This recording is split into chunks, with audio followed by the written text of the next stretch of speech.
I'm gonna totally change my name. Oh shit, I totally forgot to change my name too.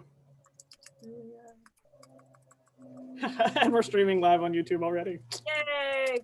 Working. What am I, Mistress Sassy Seamstress? Mistress Sassy Seamstress. And I put Tulia in parentheses. It'll be great. Everyone should know. Renaming. Vera, the Queen of the West. All right. Okay, so we're live, but we're not officially live, but we're live streaming. So I'm going to send you guys. It says like 2 people are watching. That's really terrifying, actually. Oh, this is going to be hilarious and awesome. Yeah, it's going to be something. Send us the link. I'm working on it. All right. Wait, do I have to open Facebook up again and share this? Yes. Yes, you do, Your Majesty. Wow. Okay, I'm sending it to you guys. Pull it up and see, and also don't forget to kill the audio. Mm-hmm. On it. So weird watching me talk. Oh boy. Okay. Okay, I'm posting. Are we ready to roll? We are. Let's. I think so. Well, I'm not we've got posted, 3 minutes but... of bullshitting, so we can post it and start having people come in. We are live, and that's right. This is Alice's way to help keep us entertained and keep it lighthearted. There's a sticky note with a question on it. Ooh, who's the best Muppet in the Jim Henson universe? Oh, Animal. Oh. God, there's Dark Crystal in there. There's the whole universe of Jim Henson. I'm gonna need you to deliver this mid-show. Okay. I kind of want to say, no, I'll save my answer. I'll save my answer for the actual time. Okay, yeah, she's gonna deliver that later in the show. Okay. Like my, is she gonna be like delivery system? 5 minutes to curtain, Mr. the Frog? All right, we ready for me to post this link? Yeah, I'm posting. Oh, I already posted the link. Go for it. It's fine. For everybody who's actually rewinding this far to listen to all this bullshit, like, go you. Oh yeah, seriously. Let's see. I'm about to share this with. Do you want to, Araya? Do you want to share it to the West or? Oh, go ahead and share it to the West since you're the official Western. I just woke up from a nap. Yeah, you're a pretty lady. You were absolutely out cold too. I was having nightmares, but at one point I was dating John Cleese, but he had the whole personality of Vivek. Wow. Oh. Wow, that is some. Good. Just start unpacking that. Go ahead. Wow. I wonder if I also bring Majesty by Crow. I mean, it was real weird. So I wonder if I should even admit the dream that I woke up to this morning. I was in the middle of this like really like weird dream where Thorfinn was telling me that he got invited to fight in Caid Crown. And I was irritated because I didn't want to go to Caid and fight in Caid Crown. Trying to reason with him, and he was like, "But baby, I got invited." And I was like, "But we can't reign in Caid. We live in the West." Like, it was very weird. Nice. Hey, Claire's already here. Woo. Yay! Claire! Sorry, Kennild. Oh, I got a kind of win on the scroll you made me.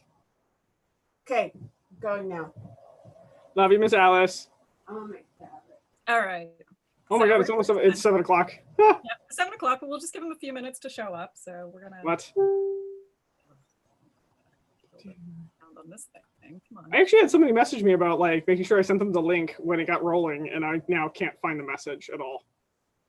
Oh, that's awkward. Yeah, it's super awkward. Ah, there it is.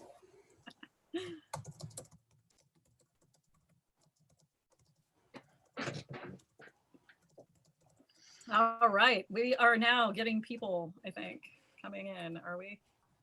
Yay, cool. Watching us just sit here is super entertaining, I'm sure. I know. Oh my God, we have people watching us on Xbox. That's awesome. I know, like, what's the channel? I don't know. This channel? It's a channel? Like, alrighty. Oh, there's our dear Prince of Oertha, Soren, just popped in. Hi. Hi, Soren. Who we've roped into joining us in like 2 weeks. I know, I'm excited. That Nice. one's gonna That's gonna be a good one. He's wacky.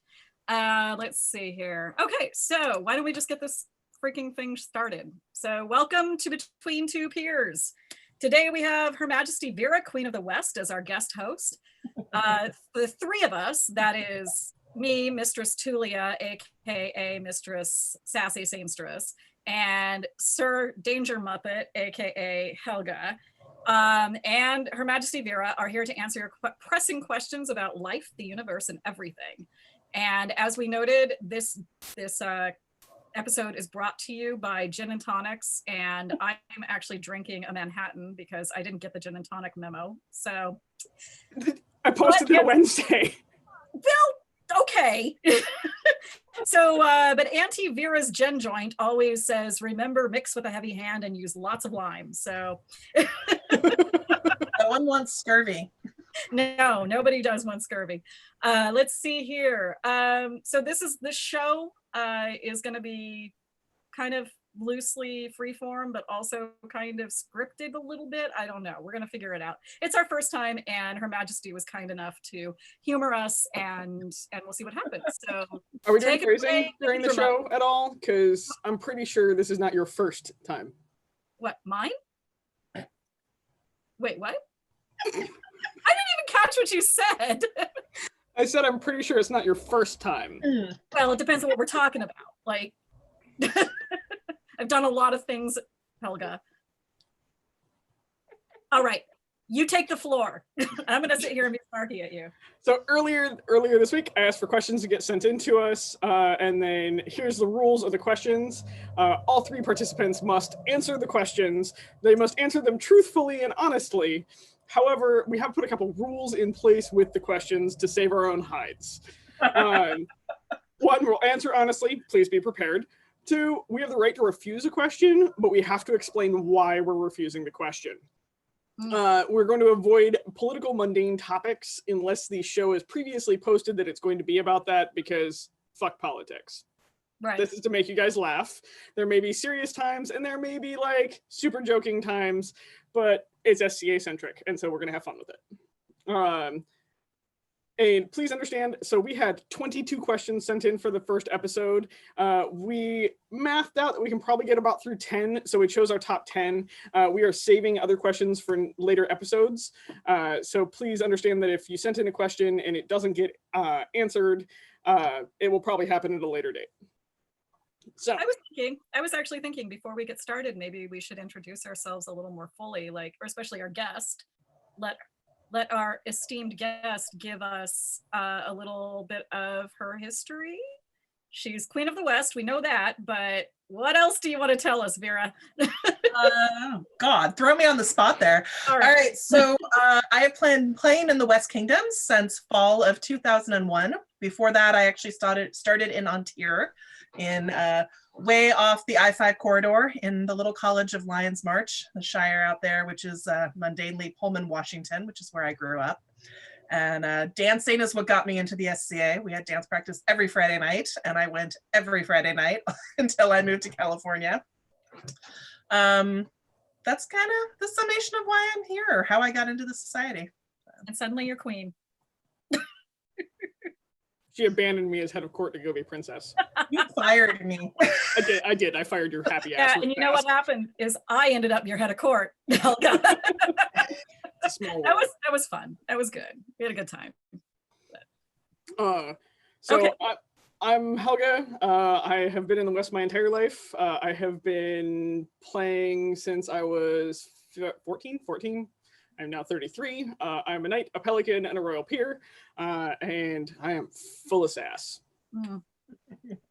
True stuff. I am Tulia Alori, and I've gone through several different name changes over the 27 years I've been in the SCA. I joined when I was 15. So maybe it's, yeah, whatever the math works out. I'm 42 now, you can math it. But yeah, I've been around in the West for 2.5 decades, and I never lived anywhere else. Lived several different places in the West, but I'm a Laurel for costuming, primarily late period costuming, which does not explain any of this, or it might explain all of this. I don't know. And I also have a court barony. I'm not a royal peer. I am just landless trash, and it's glorious. Hey, shush. Don't you dare shake your head at me. I hate that term. Yeah. Do you have a court barony?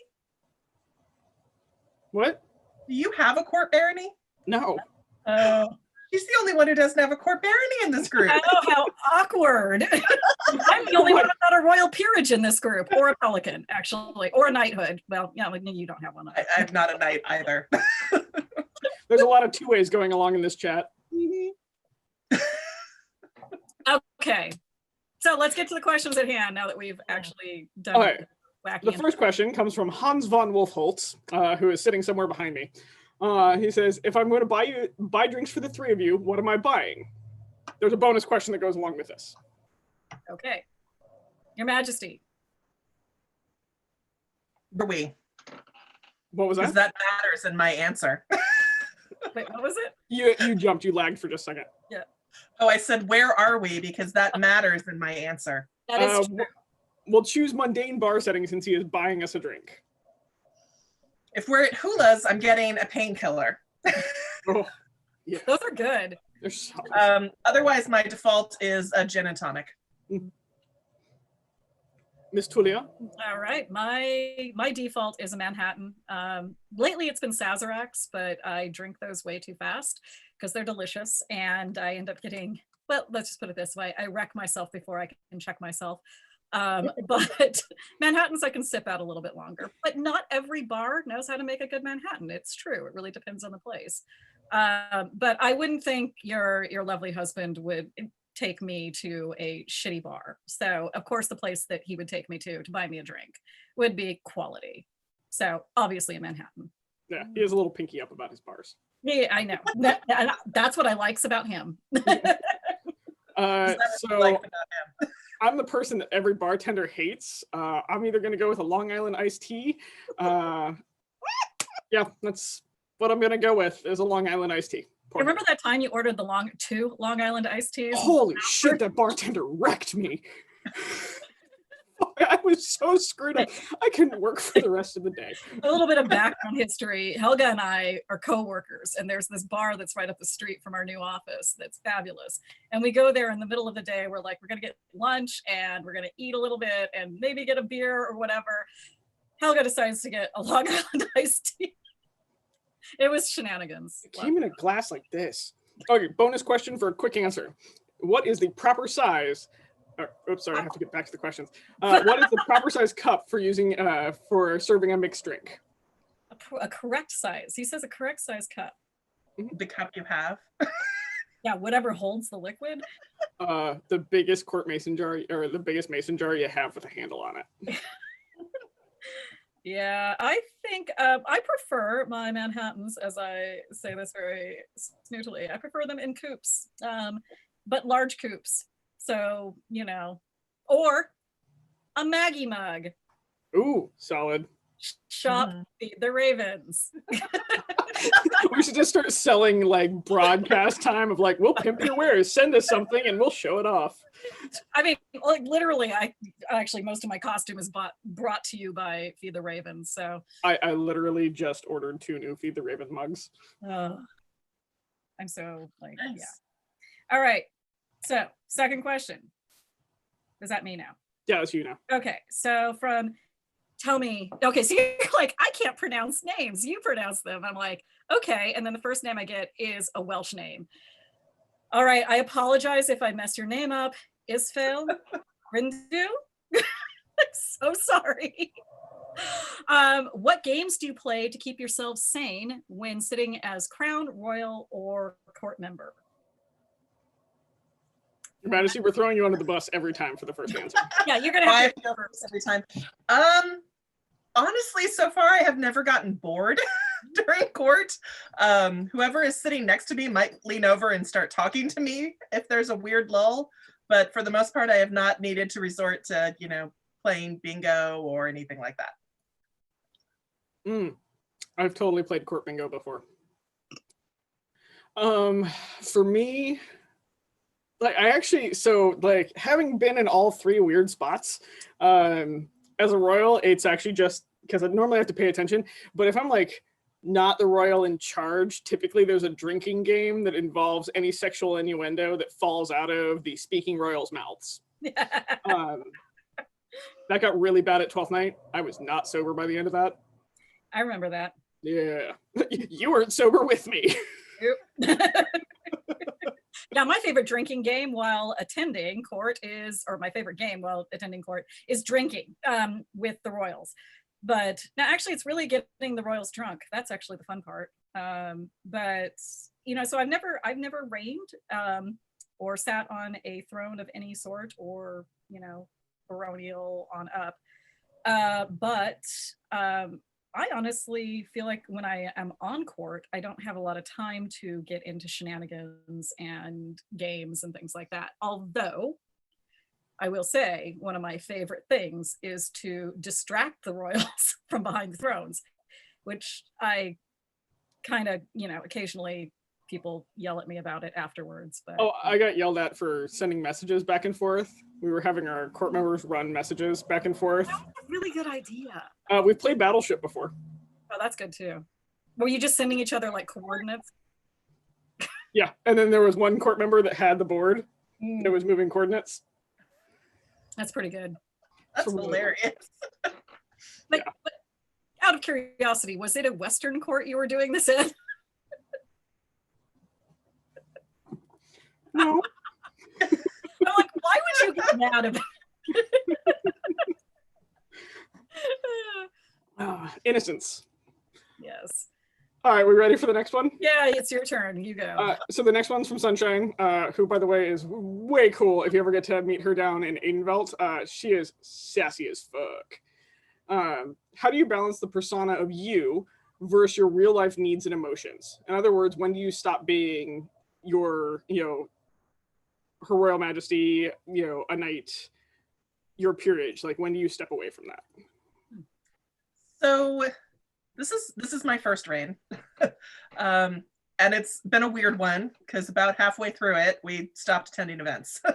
But for the most part, I kind of like to think I'm still being me, even though I'm queen. I did realize at Estrella that I would reach a point every day where I just needed a little time where I wasn't with anybody. I'm actually a pretty hardcore introvert.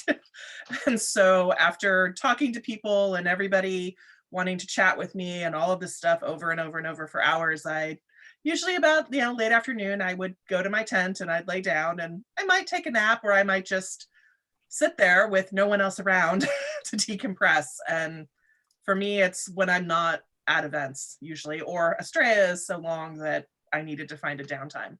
So That's good. Yeah. Do you want to take this one on, Talia, first? Or you want me to go after? Sure, I'll go. Let's see. It's kind of interesting because in my mind, there's not a huge difference between Mistress Tulia, the Laurel, the peer. I should actually qualify that and say, I don't just think of myself as a Laurel, I think of myself as a peer. And I don't really think that there's much difference between Tulia, the peer, and Sarah, the everyday person that I am. And it can get confusing, I think. but by and large, actually, I think it works out really well because most of my friends in my world that I exist in are all also SCA people. And so we all kind of understand the basic tenets of, you know, chivalry, courtesy, honor, fealty, all those things, which I feel I can, you know, I have expectations of that in the real world. They're a little different, but largely very much motivated by the same kind of things. So, I mean, I don't see a division. And so balancing a persona, I don't really see a persona either. And that's another weird Westy thing. We don't really do personas in the West. What? Yeah. Yeah. So, I mean, like when I started and I was a fringy back in the day, we did personas like and you'll see this in like kind of the fringe groups where they're actually far more into the persona play. than when you get into the kind of mainstream Eric culture or the tourney field culture. And so when I transitioned out of the fringe into the Eric culture, I was expecting it to be very like, I have a persona and I am this person and we all want to know about my life's history. And everyone's like, nobody does that. So I kind of got it, you know, wrung out of me. But in the end, I realized actually though that there was never really much of a difference between the quote unquote persona and the real person behind it, at least as far as I'm concerned. And especially when you're a peer, I feel like there shouldn't be a difference. And I know there are some peers that actually are like, no, I'm a peer in this way and I'm a, you know, mundane person in this way, and there's a clear division, but I don't find it easy to delineate like that. I don't know if that answered the question. Hey, we get to answer them however the fuck we want. Okay. Oh, hey, we didn't give the warning. This is totally an R-rated show. By the way, I will drop F-bombs. There will be sexual innuendos. There will probably be talk about dicks. At some point, there will be a dick joke, for sure. 100%. So for me, there actually is really no difference. The balancing the persona of you and your real life needs and emotions. So my real life needs are to make enough money to pay my rent. And I found a job that allows me to do that and still play in the SCA. And so that was a big key one. But when it comes to like the persona and who I am in the SCA, and who I am outside of the SCA is pretty damn like on par and similar. The SCA gave me a chance of the best way I've ever had to explain it, and I just stuck with it, is the SCA gave me a chance to have a blank character sheet and take all my super weird past and set it aside and kind of rebuild myself. And in that process, I found out that's the person I wanted to be. That Pell and Knight that I am, like, that's the person I wanted to be. And I still want to like level up and improve that person. There's tons of shit that I need to work on. But that's a person who I wanted to be in the real life. And so the SCA gave me a way to test that personality and then apply it. And so the older I get, the more I realize that who I am as Helga is the exact same person as Araya, and there shouldn't be a difference. Because if I'm a shitty person during the week and then a good person on the weekends, because that's what I think my nightly oath is, then I am failing. So word, absolutely, 100% agreed. I feel like the oath we take as peers is not an oath that you take, you know, you pick up and you put on and you take off based on like whatever weekend you're going to be wearing garb. I think it goes way deeper than that. And, you know, I'm not trying to like say that other people that feel differently are wrong, but they're wrong.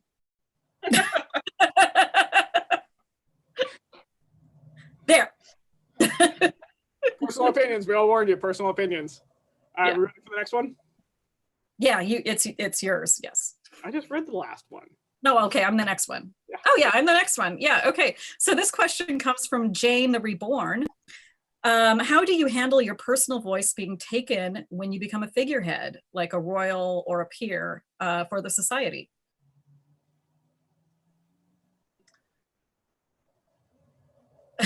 I actually totally have an answer for this, but you know, I'm waiting on Her Majesty. I'm not totally sure. I get, like, instead of being able to speak for myself, I'm now speaking as the queen. Okay. Yeah. Oh. So, okay, wow, that's a really good question.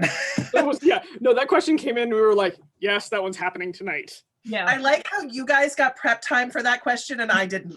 No, we just glanced at it. It was literally, we just glanced at it. We were like, oh yeah, we need to do that, but we didn't talk about any of it. We just kind of, in fact, I'd forgotten about it until I read it just now, but you know. So it's weird and it's hard at times. Other times it's really easy. For me, I am trying to keep at the forefront of my mind, and this comes up a lot. It's coming up a lot right now, of what is in the best interest of the society and the kingdom, because it's not about me. And that's something that I keep playing. This isn't about me. It's about the people that I swore an oath to. And this is definitely being, you know, coming up and being tested right now with having to cancel events and change how things are going. And, you know, there is the part of me that is sad that, oh, I'm not going to get my crown tournament the way we had planned, but that's that doesn't matter in if somebody were to get sick and die because my ego said we had to hold this tournament, I couldn't live with that. And so for me it's just about the people and the populace. Yeah. Yeah. So again, like never having sat on a throne and had to actually kind of take the needs of the many. So okay, words are hard right now. What I'm trying to say is like the needs of the many outweighing the needs of the one, the me. You get that a little bit when you are a peer, when you're made a peer, like not a royal peer, not reigning, but you get elevated to the peerage.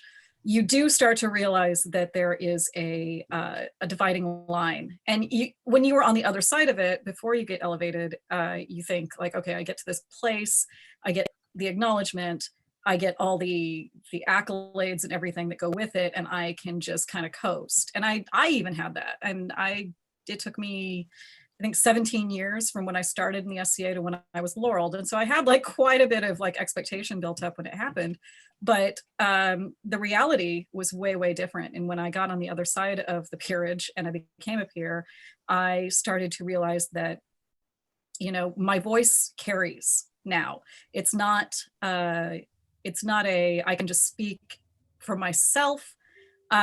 It's a way of, it's like having a megaphone, basically. It's like having a megaphone. If I stand up, and even now I'm trying to like weigh what I'm saying, my words are saying, because I don't want someone to hear what I'm saying and take it to mean the worst possible thing it possibly could. And I'm a very flippant person. I'm very flippant. I'm very snarky. I'm sassy. I am in all ways somebody who really struggles with the be silent portion of the peerage oath. So that's the thing that I really try to keep mindful of. It changes day to day, but you're always kind of like weighing what your audience is, and who's around you, who you can trust to speak freely, and then who you can't, and therefore you have to be more moderate in your response. So that's my garbled answer. That was actually a pretty good answer, like seriously. For me, mine's a little shorter on that losing your voice. So taking on a peerage means you're removing your right to say no.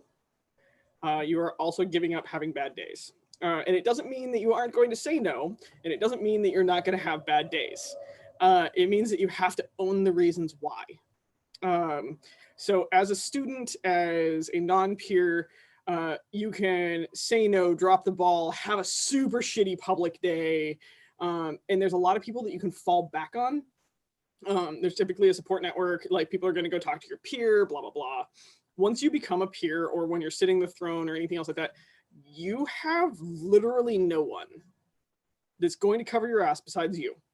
And so CYA, also be better. And it's really, it sounds snarky and flippant, but make the choices that you have to be better all the time. And then when you screw up, when you like fucking just face plant in front of everybody, you have to stand up and own every bit of it. Because you don't really lose your voice, but you lose your ability to be shitty about it. I really highly recommend in almost all peerage elevations to go read a book on negotiation and mediation, because as a peer, you have to be able to do that. Yeah. Oh, we're having a question delivered. We've gotten too serious. Oh. Brought to you by Alice of the Trees. Wait. Okay, no one else can see us because I did the whole like speaker view thing. We all did the tree thing. Delivering messages. Oh, Lady from the Lake. Sorry, you have to come up next time then. Lady of the Lake, her arm clad in the purest shimmering samite, held aloft Excalibur from the water. Anyway. Okay, we've been too serious. We have been delivered a question to break up the seriousness. Who is the best Muppet in the Jim Henson universe? My personal favorite is Animal. Hey, that's my answer. I don't care. I love Animal. I actually have a secondary answer. Okay, you go then. Reason of the Rat, because there's a 100% my personality. Yeah, Rizzo. Yeah. Love Rizzo. Like Rizzo's probably my spirit animal in some facts of like, well, we're gonna get drunk, fuck, have fun, and get in some shit, right? All right, let's go. So I have a disturbing one because it would be like the love child between Gonzo and Miss Piggy. Either that or Sweetums, the one that was the big, like, you know, full body like monster with the shaggy monster. I love Sweetums. Yeah. Okay. I like how Vera's all like, yeah, okay, you go. All right. I feel like I have learned things about you, Tulia. All right, we ready for the next one? Yes. Alfrune sends in, what is a physical aspect of your peerage fighting art service that you struggled to adapt to, and how did you overcome it? Read that again? A physical aspect?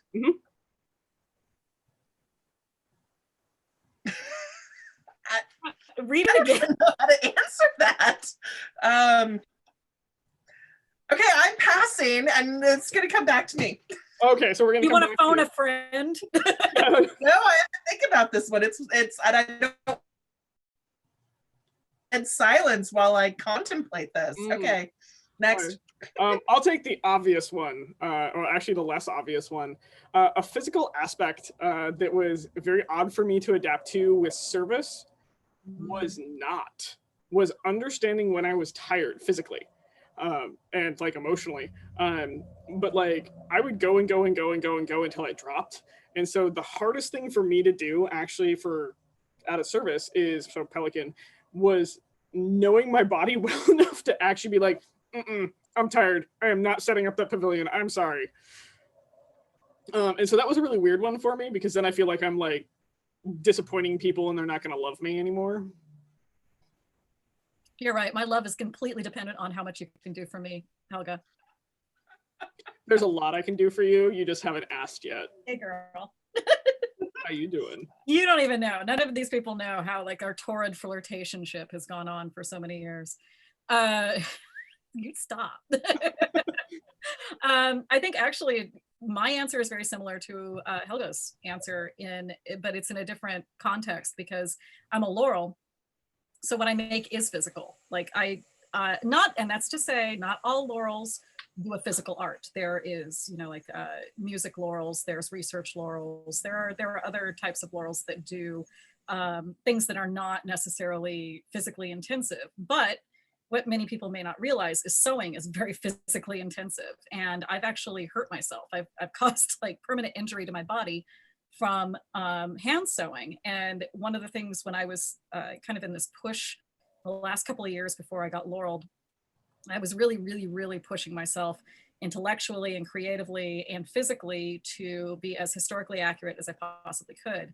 I was doing a lot of hand sewing and I was basically not paying attention to my body through that. It got so bad to the point where at one point my back seized up and I couldn't move. I actually had to have my boyfriend at the time help me like into bed and lay me down physically because my body just wasn't gonna move without like insane pain. I have a rotator cuff injury in my right shoulder from hand sewing. And that was fun going into the doctor's office and saying, I've got this rotator cuff problem. And he goes, okay, are you a tennis player? Or do you do like a sport? And I'm like, I hand sew. And he just looks at me and he's like, can you just stop it? And I'm like, can I just stop breathing? But thank you. My lovely boyfriend just delivered me a Sazerac. But yeah, so listening to my body was something that I did not do at that point. And that was hard for me to learn my limits, learn my physical limits of my art.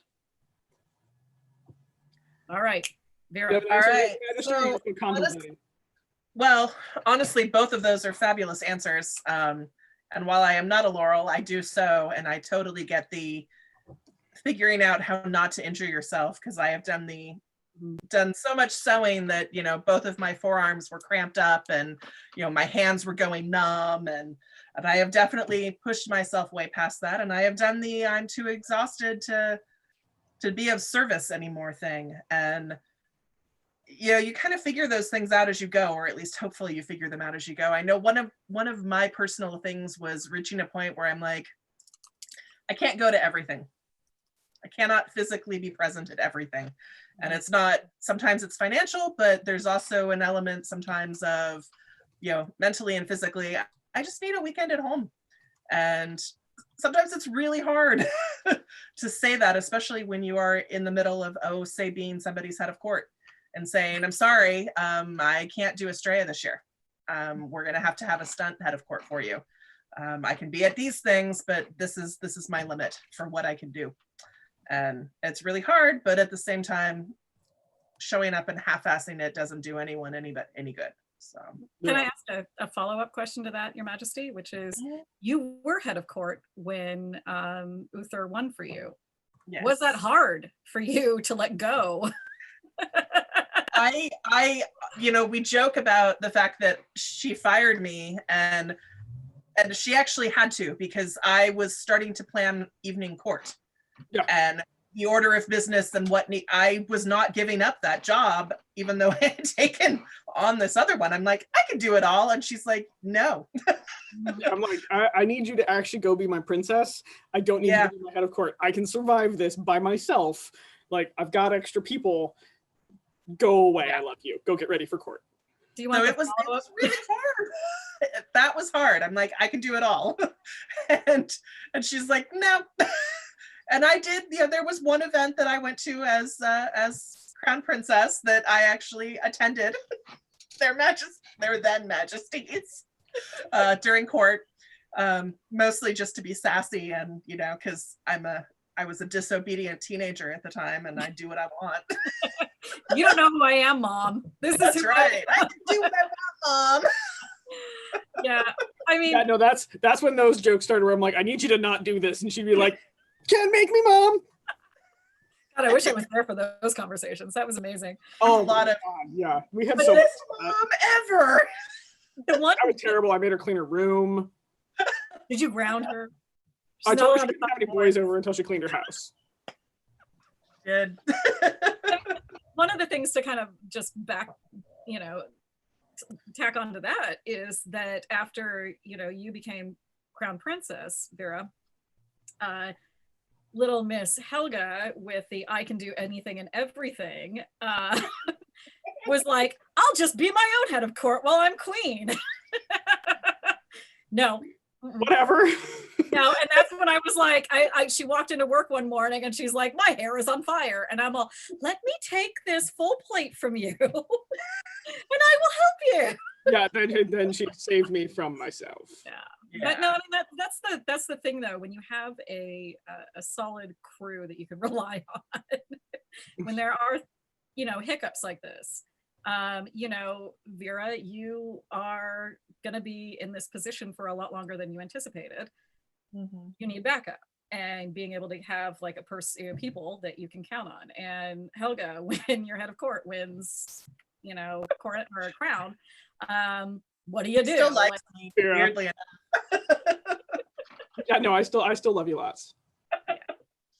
All right, so next question. I think this one's mine. Yeah.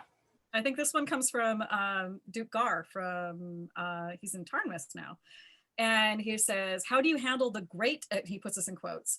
Great and powerful petty bureaucrat that is sometimes encountered at events as Her Majesty, Her Grace, Her Excellency, Sir, Mistress, etc.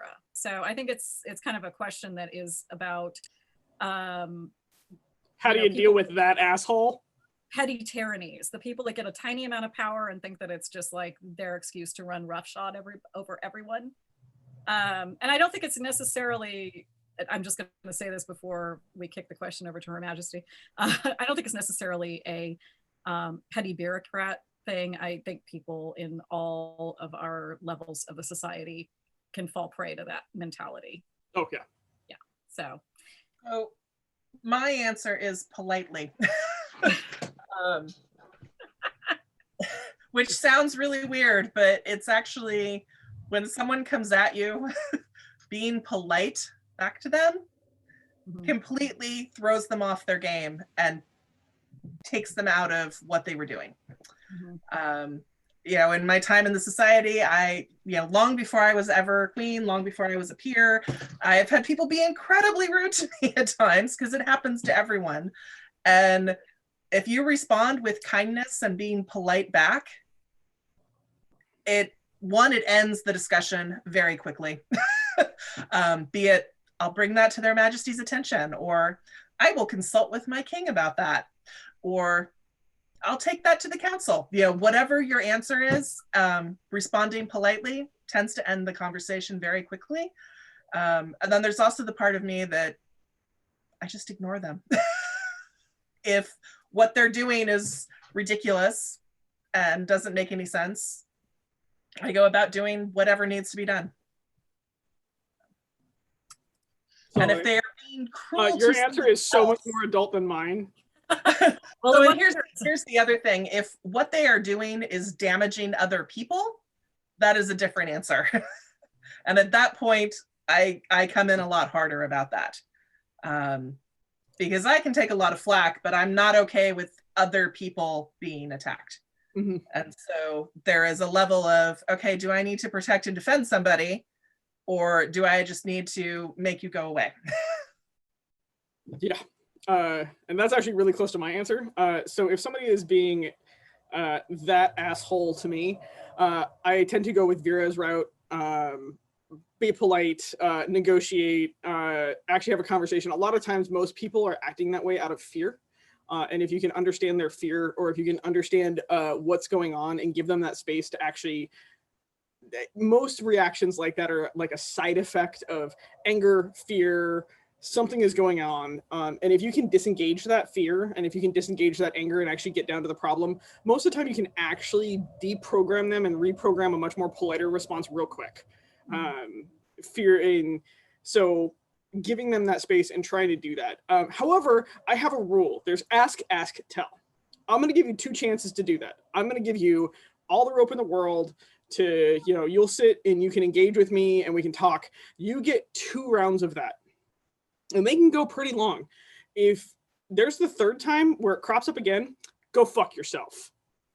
You're actually just an asshole. You're seeking attention. You're doing something else, and get the fuck out of my space. And I will tell you that mostly politely. If you are doing this to my friends or my cohort or anything else like that, or a newcomer of that, again, you're going to get ask, tell. Like, we're going to discuss the problem. We're going to make space for it. We're going to go through it, everything else like that. If it is a continued behavior, I will mentally and emotionally shit in your shoes so you leave my people alone. I love you. Marry me, Helga. God. I think my answer to that is I'm kind of conflict averse. Well, I am by nature very much a, I don't want to confront, and I don't feel comfortable confronting people. But one of the things that becoming a peer actually did was instill in me the understanding that I had no choice sometimes, that I do have to confront, and I do have to come up to people who are behaving in a toxic way or who are being just general assholes, and call them on it. And being bold enough to do that, it's you have to unlearn a lot of crap that gets instilled as a woman in the world about what is appropriate behavior. But being able to step out of that and to come up to somebody and say, you know what, I am a peer. My words have weight. Again, my words have weight in a good ways and in bad ways. And a good way is the, again, speaking portion of the peerage oath, which is to know when to speak, also to strike and spare. And so I'm always kind of like, is this a moment where I need to strike? Is this a moment where I need to just walk away? Is it a moment where my voice is needed as a peer to protect somebody that's being victimized in some way? It's always kind of an evolving process and understanding what that is. And I've only had to really use it a handful of times, like maybe not even 3 times in my entire SCA career have I had to whip out the dick, the peerage dick, and be like. I think the first time I've ever actually had to get pushed that far was Estrella. Which This is year. oh, This this year. year. Oh, really? Mhm. Yeah. Would you like to share with the class? I physically removed a person from a friend, Mm. and I was relatively drunk at the moment in time, and then removed myself from the situation because I realized that that situation had disengaged, and my brain went, "Kill the motherfucker." Yeah. So I went, "Good night." Yeah, I mean, and that is one thing too, is that knowing when you need to walk away. Oh yeah, When you need to That was kick like, it up.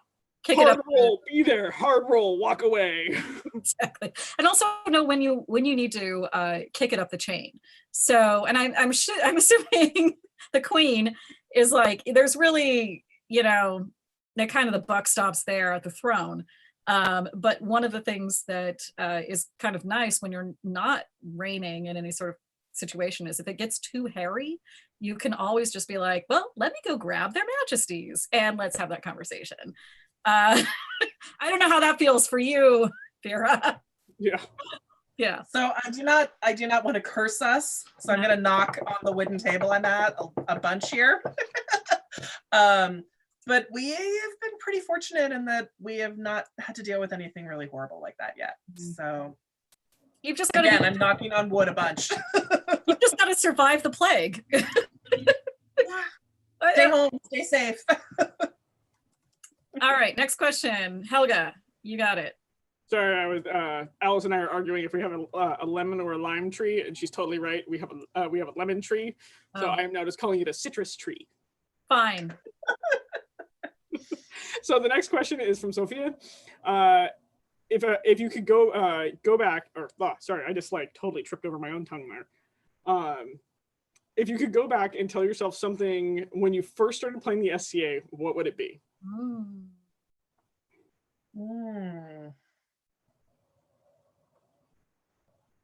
Oh, that, wow. There's a lot of things I would tell myself, honestly.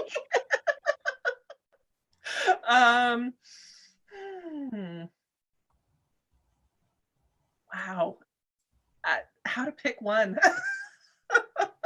I guess one of them, when I first started, I was actually a little afraid of beers. Beers or beers? beers, I heard beers.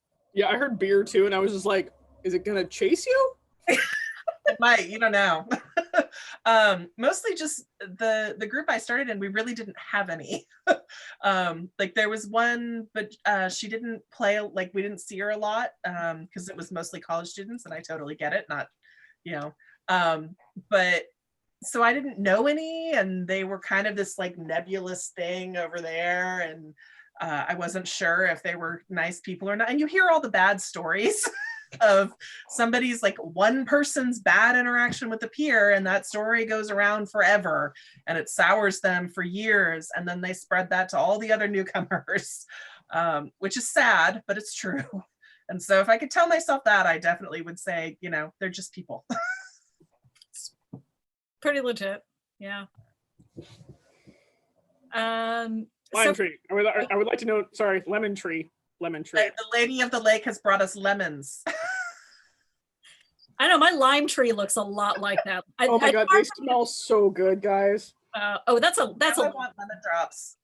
that's a lemon. That's a full-on lemon. Oh no, it's a full-on lemon, and she just brought me one, which means I'm gonna totally have like. Who's No problem. calling? Who's trying to call you, Araya? Oh, that somebody actually like. Hey.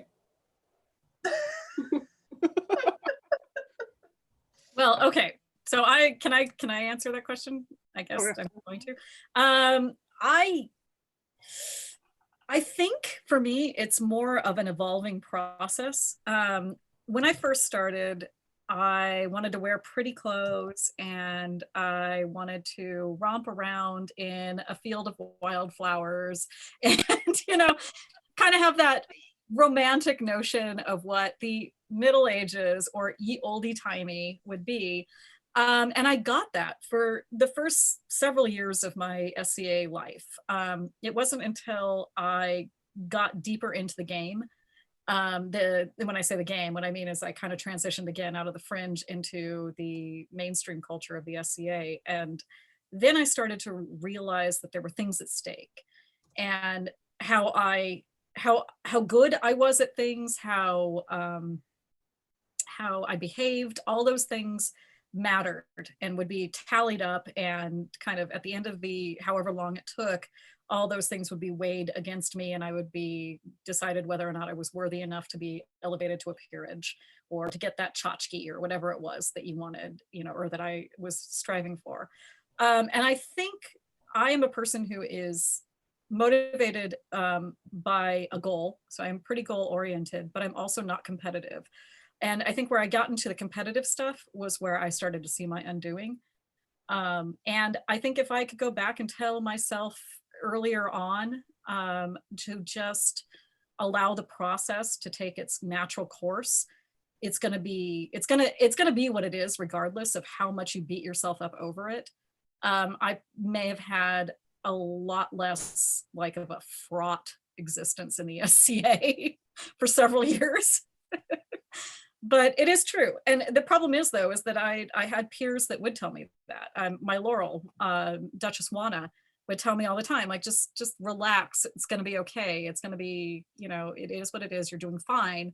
But I couldn't understand that. I couldn't really like absorb that information because I didn't trust that. But in retrospect, she was completely right. And so now I see people who are kind of where I was at that point in my art career. And I try to tell them, hey, you know what, it's okay, everything is fine, you're doing great. And I know that they look at me too, like, really though, is it really? Yes, it really is. Just keep doing what you're doing. And I think that that's kind of what I would say is I would really try to like hammer home to myself that doing what you're doing and just enjoying the process is literally the best thing and healthiest thing that you can do for yourself in the SCA. I would like to note that both of you guys are deep and philosophical about what you would tell yourself, and I am not. Don't date your one-night stands. Fuck them and leave them. Just go. That would be the advice I'd give myself. Hardcore. That's what I appreciate about you, Helga. They were good rides. They didn't need to be long-term rides. No, that's actually good advice, though, for most women, period. Like some women. Women need to know, don't date the first guy that says your husband just said from behind you. So I told him up until the day we were married, he was just a continued one-night stand, and I would get rid of him whenever I wanted to. Whatever makes you sleep better at night, Helga. Yeah, he actually literally was a one-night stand that I then didn't talk to for another 6 months. Because that was how that rolled. Like, I had learned my lesson. Bang them. Leave. Because, you know, you definitely test ride that dick. Oh my God. I'm a serial monogamist, so I'm a terrible person to have this conversation. God, no, monogamy for me is just like this weird thing where I'm just like, you want a what? Oh, no, that's weird and has feelings. I just like, don't talk. Like Vera's sitting here like, God, there's so much I would say if I wasn't wearing the crown of the West on my head. This is where I'm the bad champion, because I'm totally like, one-night stands are fantastic. Make sure you leave the shoes by the door. Move on. Moving on. Next question. I think it's your turn to read too. No, actually, I think it's you. Oh, it totally is. Okay. What is one tenet of our society you wish the modern world would adopt? Courtesy. Oh, I'm gonna interject for a moment. If you guys want this to run more than an hour, please say so. We're about 10 minutes away from our cutoff time, but we still have like 3 more questions. I don't think anybody's going to be really upset if we go over an hour.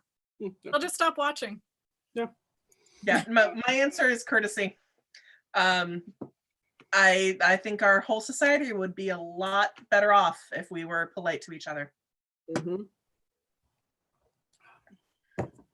Agreed, 100%. I think that's really also kind of part and parcel to my answer, but I would add on to that fealty, the feeling like you are actually beholden to a larger ideal. honor, I guess, goes in with that too. But to understand that you're part of a bigger thing and that matters. Mine's generosity. Oh. So, because I think generosity and courtesy go hand to hand. And one of the biggest things that is in our society is generosity of time and knowledge. I think in the mundane world, knowledge is hoarded. Versus in the SCA, we tend to have pooled knowledge. And when knowledge is hoarded, we tend to go after that individual, actually. There is no real big safety net in hoarding any knowledge, because in the society, we understand that we don't grow if we don't teach. Yeah. I think also to just, you know, bounce off of that too, you're absolutely right. There's currently in the modern world, a privileging of ignorance that I don't see in the SCA. I see in the SCA, we privilege people, I should say not privileged, maybe not the right word, but we value knowledge, we value research, we value understanding, we value all of these things that the modern world kind of just is like, nah, fake news. It doesn't adhere to my, you know, weird little like mental spiel. So I just dismiss it. And I think that one of the reasons, actually, without getting too much into mundane politics, one of the reasons why from 2016 on, I have literally like delved into the SCA harder is because I understand it better, because people have the same values I have in the SCA, which is the, you know, research a thing that you're not knowledgeable about and learn how to understand it, have an open dialogue with somebody who disagrees with you and come to an amicable resolution. It's not just, you know, fuck you, I disagree, you're lying. It's not like we're all like 4 years old and like, nuh-uh, which is, I feel like the modern world is like that, so. Mm-hmm. Sorry, the lemon was leaking. Lemon party, dear. God, I miss you guys so much. This is the quality content that everybody showed up for. You just don't even know how much I miss you all. Everyone watching this, I miss you too. But I think we need to have a 2-shot minimum before we start the show. oh, so we get to this point sooner. Okay, fair enough. So are we ready for the next question? Because this is going to be the big debate. I want everybody to understand this is about to blow up this entire thing. This one, Oh, no. Okay. oh God, Your Majesty, prepare yourself. I think this is the best question that got sent in, by the way. I really do think so. Helga's beautiful husband, Hansa, asks, who is the real Conan, Arnold or Jason?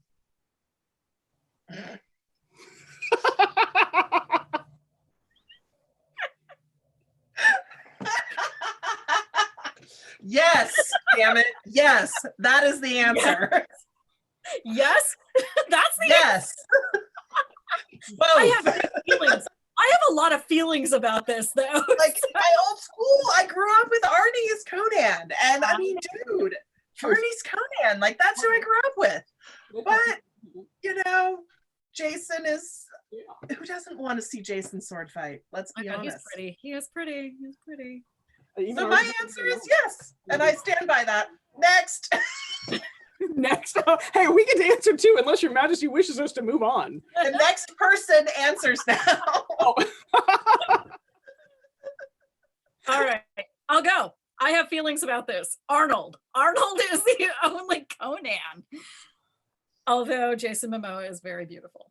I will not take that away from anyone. But come on, the original Conan was poetry. The score, the filmography. Okay, so what is best in life? What was it to oh God, I'm drunk enough now or tipsy enough now that I can't like actually cough that up. It was to something and see your enemies driven before you. And hear the lamentations of the women. Lamentations of the women. But I really think that like just cinematography wise, like script was weak as fuck. But Grips, yeah, plural. the music, Oh God, I just found out my Not My Squire is watching us on the big screen. that sounds like a personal problem. You are his type. Oh, shut your face. Shut up. I'm way too old for that poor kid. Mm. Okay, so my Am I a cougar yet? Have I graduated? yeah, you've totally graduated into cougar status. When you're over 25, you're a cougar. Okay, I am seriously gonna get Ambrose drunk and just have him come hit on you, like as hard as he can. I am a hard one to play to. Just saying. He'll bring the loot. Presents. I like presents.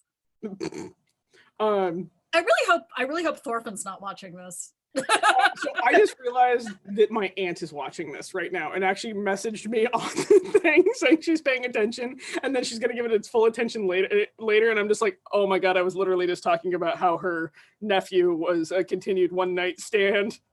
Shit. Weird. All right, so answer the question, Helga. Oh, Arnie or Jason? So I'm actually weird. Like, I love the Arnold series. Like, it's like old school, gigantic fun. Momoa is actually probably the best as Conan because it fits his personality the most. Like, Momoa plays Momoa. Like, it doesn't matter what role you stick him in, it's the same thing. He's kind of like Nicolas Cage. He's the Nicolas Cage of the ripped body world. Whatever's gonna happen, and so Conan was like a natural fit, and god damn does he look good in it. He is peak. So I'm gonna go with Arnold is the original Conan. Momoa is the one you masturbate to out of frustration. I really hope my mom isn't watching this. I hope your mom is so hard. My mom doesn't have Facebook, so we're probably safe. Although she may find this later and just laugh hysterically at it because she was there and she brought me to my first SCA event. So yeah, she knew what she was getting me into. All right, next question. Araya, you got the last question. Yeah, so this is the last question of the evening, everyone. We've actually kept the time pretty well. And this one, I would like everybody to focus real hard on Her Majesty for a moment. Oh, God. For her reaction to this question. By the way, we didn't pre-give her any of these questions. I know, she's just like, I hate you. Just had to go along with it. So, from Anonymous, and this is open-ended. It does not go with any question mark. It's just something for us to answer. Sex in the SCA. Tell us the things we need to know but wouldn't think to ask. You can take the crown off if you need to. You might need to take the crown off for this one. I like how she's like, I got dressed up for this. You knew this was gonna be this way. Okay. You always have the right to say no. No matter where you are in the process, you always have the right to say no and to end things and to have that be respected. Be safe. Think about, unfortunately in our group and in society in general, there is a lot of infidelity. No, I'm sorry, I'm not laughing at you. I just got a private message from a very good friend that was responding to the previous question. So, unfortunately, there's a lot of infidelity in our society. So, ask the question if they're taken or not. And, maybe ask some random people that know them if they're actually taken or not. Solid. Really good. Yeah. I will actually piggyback on that because I have personal experience with being intimately involved with somebody who did not consult me in his extracurriculars. The SCA can be a very liberal place when it comes to sex, especially. And that's good. That's actually great. I was more or less raised in the SCA, so it shaped a lot of my understanding about human sexuality from a very impressionable age. But one of the things is that I had to understand for myself that actually I'm deeply monogamous. I have a hard time with more than one party at a time because me being a very big introvert is like all you fuckers are exhausting and I can only deal with one of you assholes at a time. So So being able to say that though, and I think I felt this very keenly through previous relationships in the SCA and also not in the SCA, which is most of my friends are non-monogamous of some flavor. And so I always felt kind of, well, am I the, the prude? Am I the little, like the nun of everybody? But then realizing that actually that's just it's a hardwiring thing, and that's how I am. And that's my flavor of, or shade of sexuality or sexual preference or whatever you want to call it, is I don't want multiple partners. I like a minimum. Not a maximum.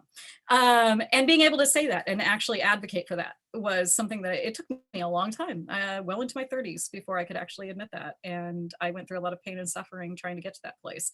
So I will also say that while the SCA has introduced me to a lot of wonderful, alternative lifestyle choices, and I respect other people's desires for those things, it doesn't work for me. And maybe I'm kind of the minority in this weird little pool that we're in, but being able to say, I'm not okay with that. I'm a one person.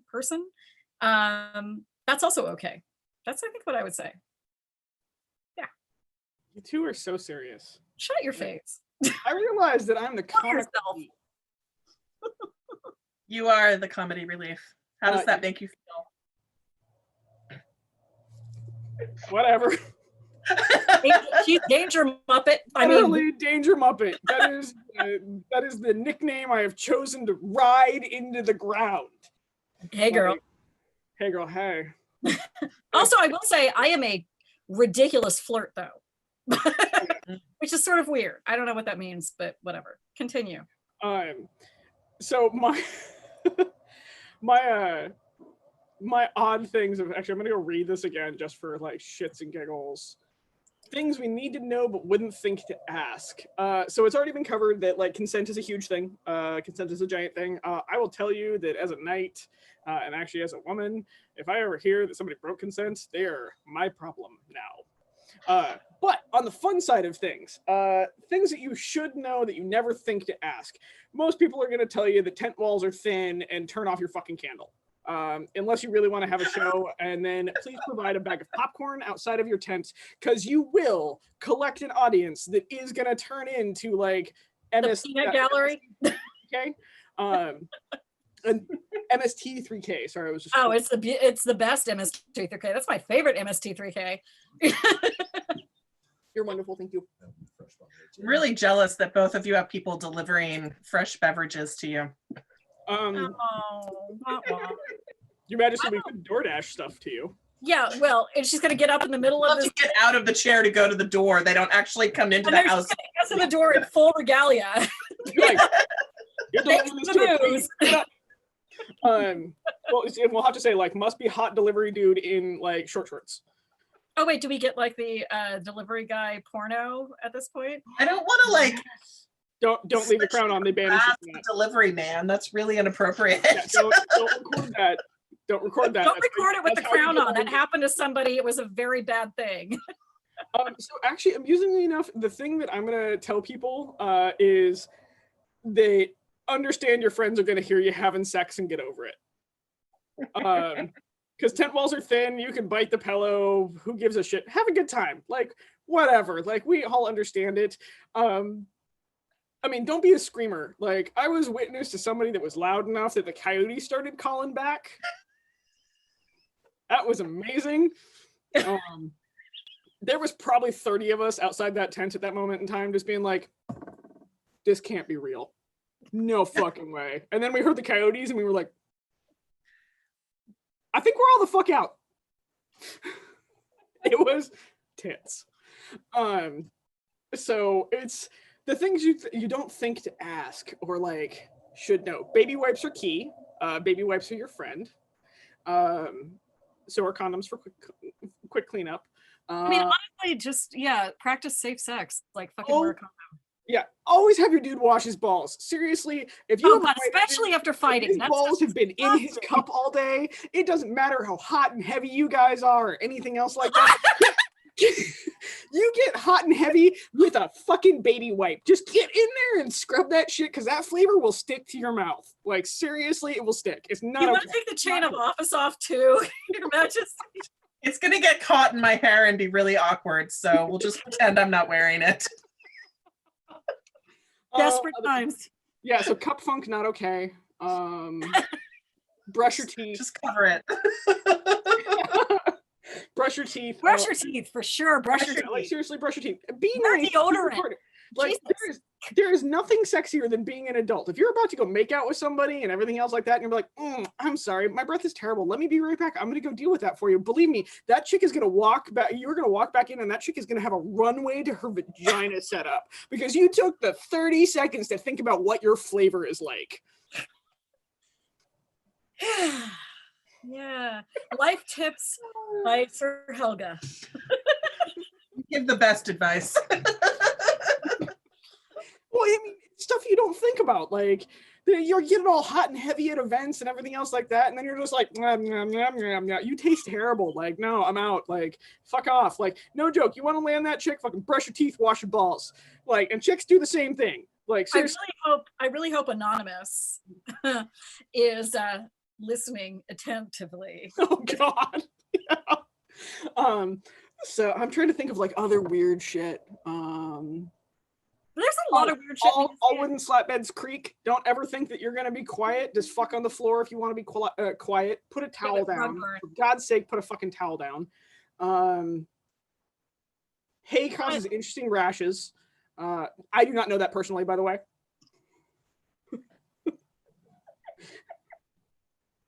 Never fucked on a hay bale. Like, even as a ranch chick, never fucked on a hay bale. So really? Yeah, dude, as a ranch chick, you understand when you're bucking hay all day, your arms get all cut up and everything else like that. Believe me, some dude's like, I want to fuck you over that hay bale. I'm like, you've never bucked hay in your life, bitch. Okay, that's like, okay, the one word of advice my mother gave me, who I hope is never going to see this. Well, you know, but honestly, if she does, whatever, she installed the software, for God's sake. She knows what she's getting into.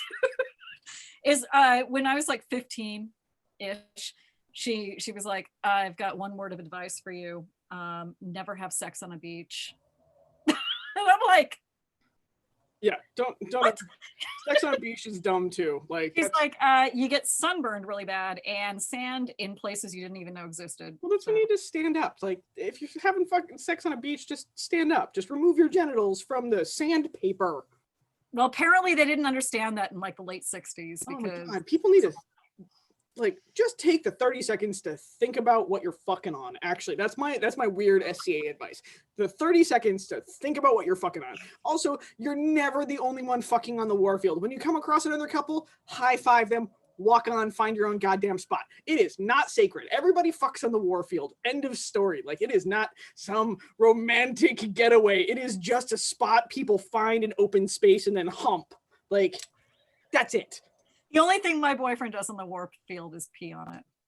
Yeah, that's also not not on the warfield. Fighters just pee on that warfield. You are fucking in fighter pee. Thing with hay bales. People pee on the hay bales. I mean, I was gonna say, Vera, you were party to the peeing on the hay, or on the At Estrella this year, yeah. Yeah, no, it wasn't Estrella. It was it was Sonagua Mists, last Sonagua Mists war.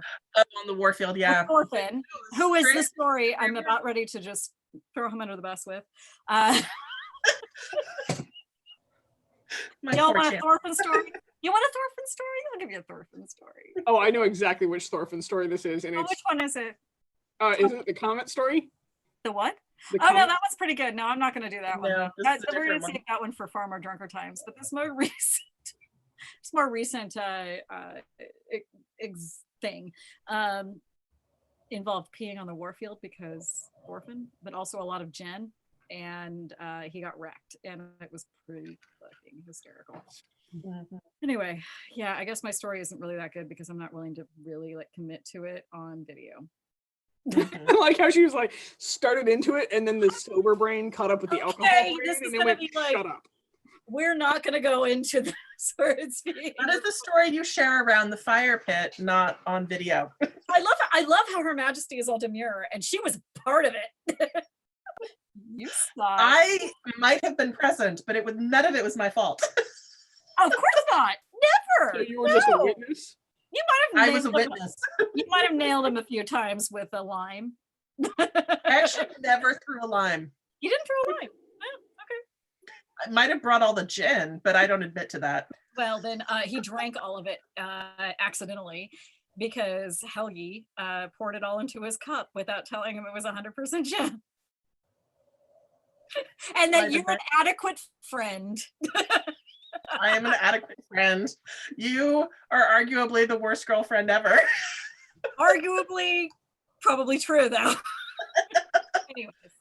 Not warn him what was in his cup. Actually, that alone. Are you okay? I think we made Helga I spit just- out. Me and a piece of lime had a disagreement with my lips, and it got messy, and I was trying not to get it on my tunic. All right, so have we answered our questions?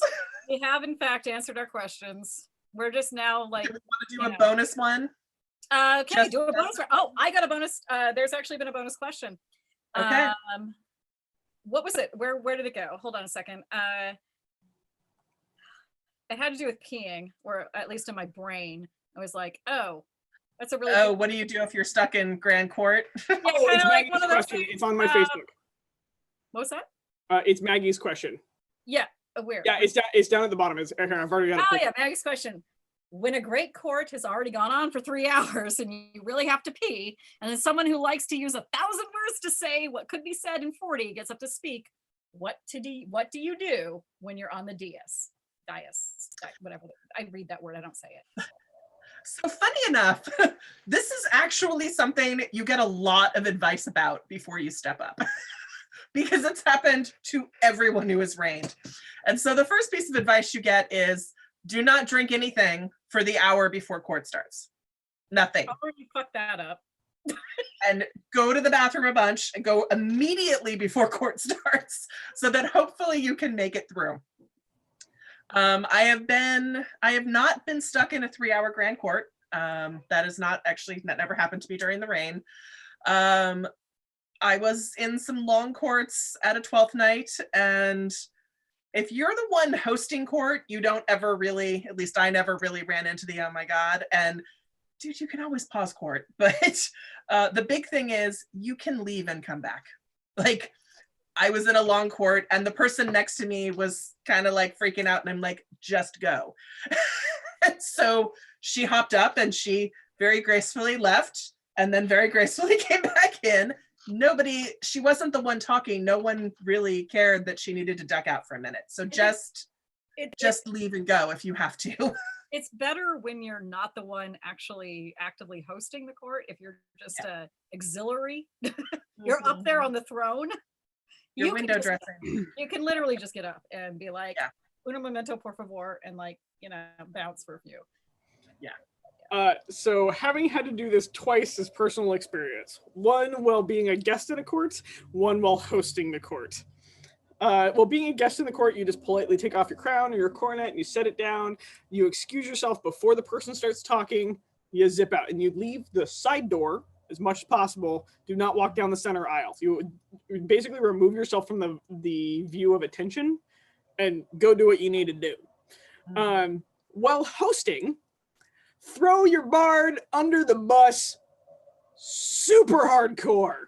Like, be like, excuse me a moment before you start speaking. I really wish to hear your words. However, I must go take care of some business real quick. So until then, my bard is going to entertain you. And then just throw your bard in the bus and leave. Go do Nice. your business. Having been a bard for a principality, at least, I just want to say, with all due respect, Your Grace, fuck you. That's what you have bards for, right? You knew the job you signed up for. This is not part of this. No. I would like to note, I was very good and I warned my bard that, like, hey, just so you know, randomly you better have pieces prepared because if shit goes wrong in court, I'm throwing you under the bus to keep things going. So just have 2 or 3 pieces at the ready whenever you need. Like at the beginning of our reign, I told them this. Like, I need you to be able to do this because we're going to have times where court stalls or something goes wrong and we need to fill that time. Because if That's you really fill good of time- you to have, like, the consent conversation ahead of time. Yeah, well, That didn't happen with me. Talk to your bards like you're negotiating sex, but don't sleep with them. Yeah, pretty much. Well, I mean, if you want to. I mean, that's Everything is a BDSM conversation. Seriously, it's all about. Life is just one big long BDSM conversation. Yeah, life is one long BDSM conversation. Seriously, like you can touch me, you can't. You can grab my ass. Maybe a little light spanking. Is this a light friendly spanking, or is this a light like hey spanking? You know, all those little things. I'm just trying to see how hard I can get Vera to blush now.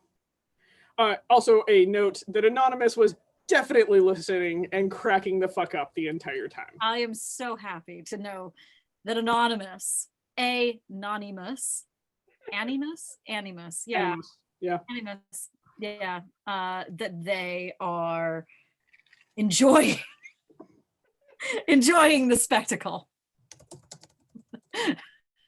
Anyways, well, I think that wraps up our first show. Yeah. Any final words? Thank you for having me. This has been highly entertaining. I like I've finally taken your crown off and just been like, you know what? Fuck this. Well, as soon as we started giving sex advice for events, she was just like, she's all, never mind. Out of it. Yeah. Line questionable. Well, I would like to say thank you, Your Majesty, for showing up and putting up with our ridiculousness. So, where's my guest list? It's somewhere. Oh, there's my guest list. That way I can do the wrap up. Okay, wrap it up. Yeah. So thank you guys for joining us. We're gonna be doing this. Oops, excuse me as I burp. We're gonna be doing this every Friday. And so send questions in. We're happy to answer them. Again, I've got like. We can probably average about 10 a show. We're going to try to keep it at an hour so you guys can go enjoy your Friday nights and do all the other Zoom calls that are out there. Next week, we will have Ula joining us. And so send in your ridiculous questions because I believe next week we're going to be sponsored by Jell-O shots. Hey, Jell-O shots. Oh, muffin. I just got to drink a Manhattan. Fine. Why don't we just add a little gelatin to one and it can be solid? No, I hate that. They're gross. And so Ula will be with us next week. And then the week after that, we're going to have Leon, the current Prince of Awertha, joining us. Soren, you used his Monday name. Oh, sorry. Soren, my bad. Soren. Facebook has ruined me. Yeah, and so send in your questions, come in and join us.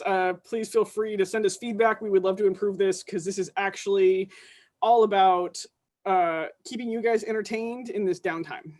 Yeah. Well, thank you, Your Majesty, for joining us and being willing to put up with our bullshit. Nope. Like always. I was getting into. I know, right? If there was anybody who understood what was going to happen. Anyways, yeah, you guys are rad. Thank you for tuning in, and we'll see you next Friday. Bye.